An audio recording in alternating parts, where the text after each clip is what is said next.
Good morning. I'm John Marshall, and I have invited Michael Johnson to meet me today for breakfast, and we're going to have an opportunity to find out things about Michael Johnson and what he's passionate about, why he's running for mayor, and what he plans to do for this community. And I welcome you to join me.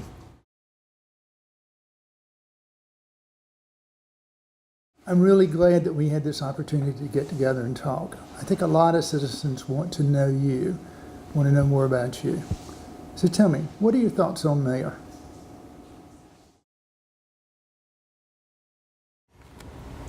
I think it's a tremendous responsibility. It's far more than a ceremonial role. It's setting the tone and the vision for the community, communicating that to council, translating that to meet the needs of the individuals in this community, and producing a result. It is not about how many friends you have. It is not about your extracurricular civic work. It's about moving this community's agenda forward in a very strategic manner that produces a result for every citizen, because every citizen is depending on you. And you have a responsibility to see that that happens. Now, that entails a lot more than just going to a council meeting on the first and third Mondays of every month. You must be a profile in the region. You must be a profile locally. And you must always be focused on the goal. And so I think that in Statesville, we have too often lost sight of the goal. And it's my intent to refocus our view, to refocus our efforts in a manner that produces a more tangible result. So I'm hearing things like you're going to be the official spokesman for the city, and you're also going to be the person that provides the platform for a vision. How do you carry that to the people? What are your plans there? I think we're going to have a lot more in terms of public engagement and in terms of the way that council does business. My feeling at this point is that our pre-agenda scenario that we currently use may be obstructive in one sense of the word to engaging citizens in Statesville. We'll just do it all right there in council. I think that you had a very good format that you used when you were mayor, and it worked. It was very effective, and I think that the public communication was better. I do feel that part and parcel of that, John, is that we must educate the citizens on exactly what the mechanisms are within what we're doing. And by that I mean, let's take Third Creek Wastewater Treatment Facility, for example. The public understands, I think, that we have more sewer capacity now than we did before we started, which is great, because from an economic development perspective, people who are going to come here are going to expect that. And we have the capacity such that we can probably add double to our ad valorem tax rolls by the increased capacity in our Third Creek Basin. But the point is, what we did not communicate is why now? Why then? And the reason deals with timing issues in that particular basin. We could have been precluded from getting the new permits by virtue of waiting. And the other thing was, during the recession, cost factor was significantly less. In fact, we financed that at something less than 2% with the state of North Carolina. It was a good time to build. Absolutely. Absolutely. And I think it was a very smart move on our part to go ahead and execute and do that now. The end result of that, you hear a lot of rhetoric about, oh, my sewer and water bill are just out of sight.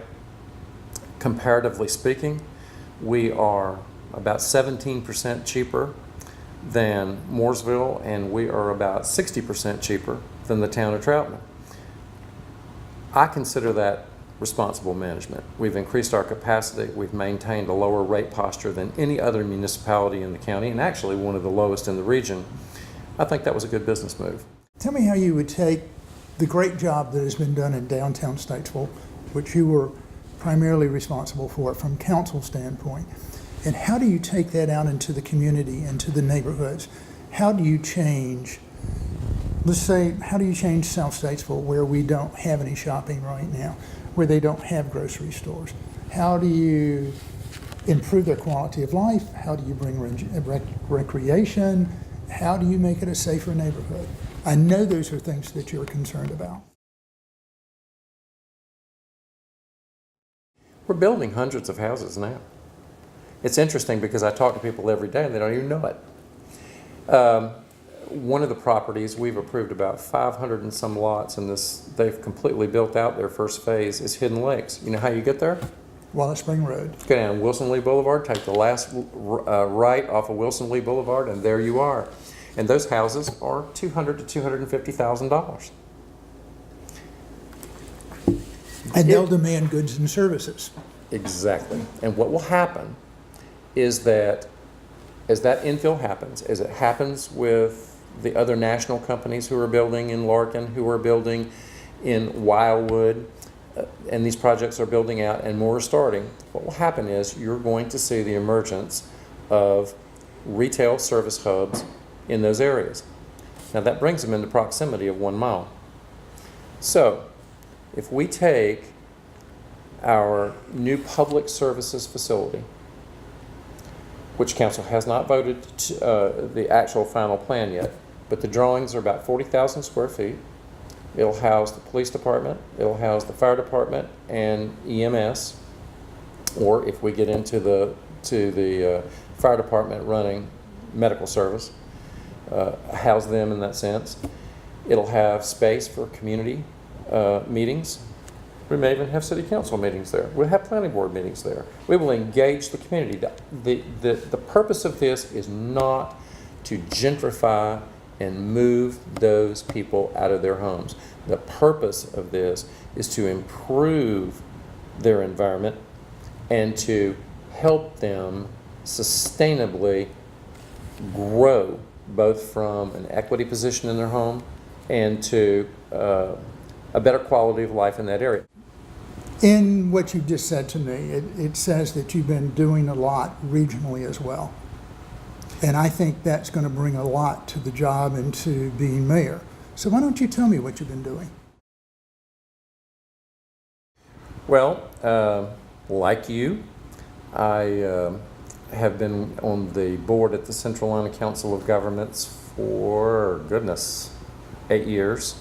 I served 3 years as the vice chairman, and I've served 3 years as chairman. Well, then you upped it. You beat me. I did 2 years as chairman. You just weren't up for a little more punishment, yeah. John.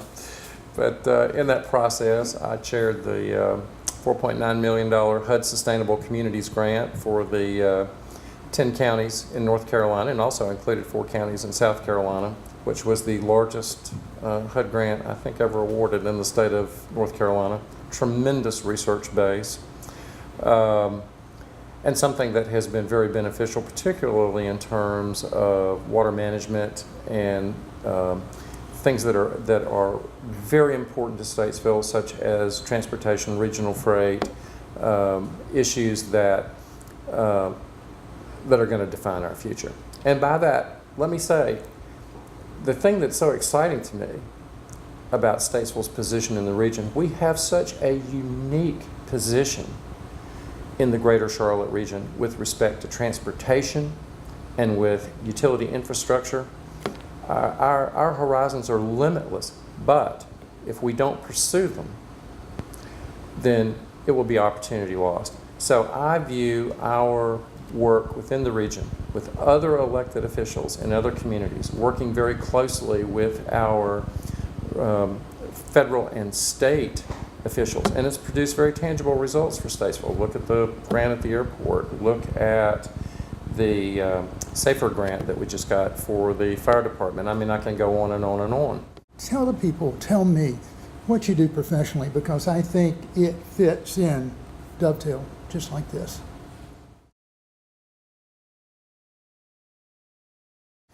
Well, professionally, I do a lot of secretarial work for Anita.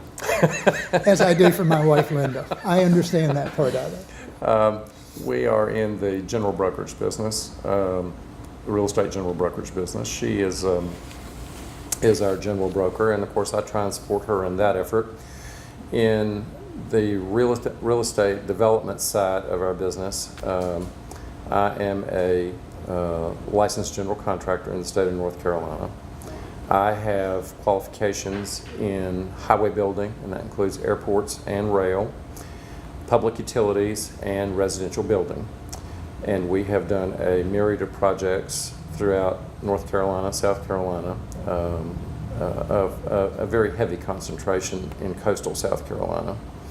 But our background actually started when I got out of college. A friend of mine who I'd been in college with. University of South Carolina. Yes. The other South Carolina. The University of South Carolina, John.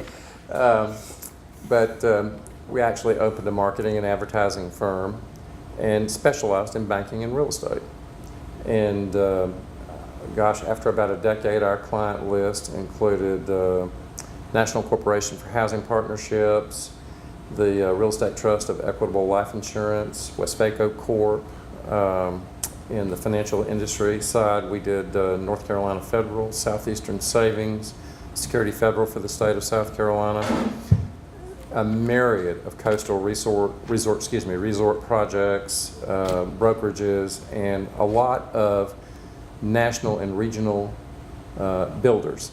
One other question. I know you probably don't want to go here, but I think everybody needs to know a little bit about you. You've been out of town a lot. You've done things all over. What community work have you done? Well, I'll help you. I understand you're a Sunday school teacher. How long have you been doing that? That long? About 20 years. Wow. I teach the senior ladies class. That was going to be my next question. I wondered if you were brave enough. They teach me. My wife was on the Habitat board for some years, and as we were the general contractor on several Habitat houses and participated in several others. We built, through our church group, we built a lot of the AIDS facilities. Now, is that where you used your general contracting? Yes. Okay. Yes. Okay. And I'm assuming that was free. Yeah. Oh, yes. Yes. We built the AIDS facility for Fifth Street, and two of the most wonderful men that I've ever worked with, Grady Lippard and Gerald Grant Sr. Those were silent movers in this community. Unbelievable. Yeah. Unbelievable. And Anita and I had just finished building a dental office in Columbia, and they were struggling with the dental company's plans. So they called me, and we went and we helped them build that. They opened the dental clinic? Yes. Wow. We literally framed it ourselves with them and got them to the point where they could get the equipment in, but wonderful gentlemen, wonderful people. I mean, that was a very rewarding experience. Just being around those two was a rewarding experience. I understand. You know, there's one of my favorite sayings is the Chinese proverb, give a man a fish, feed him for a day. Teach a man to fish, feed him for a life.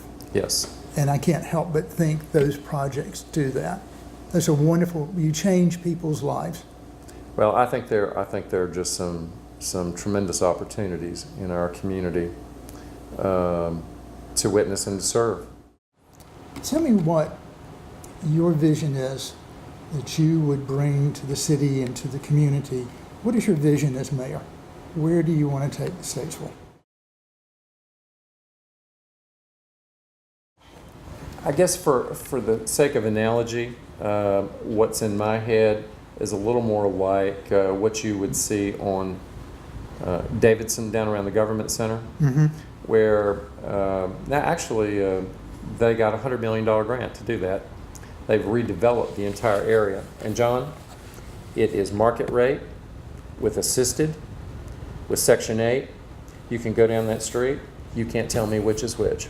It is a wonderful, wonderful environment. And it's where people want to be and where people want to live. Let me tell you, the streets are full of kids. Yeah. They're tree lined. There's bicycles, if we allow them to ride on the sidewalk. Well, But hopefully that'll come back. We've got the bicycle racks. I know, and great bicycle vendors. It is definitely something that we can aspire to. And I believe we can do it. I believe we're going to do it.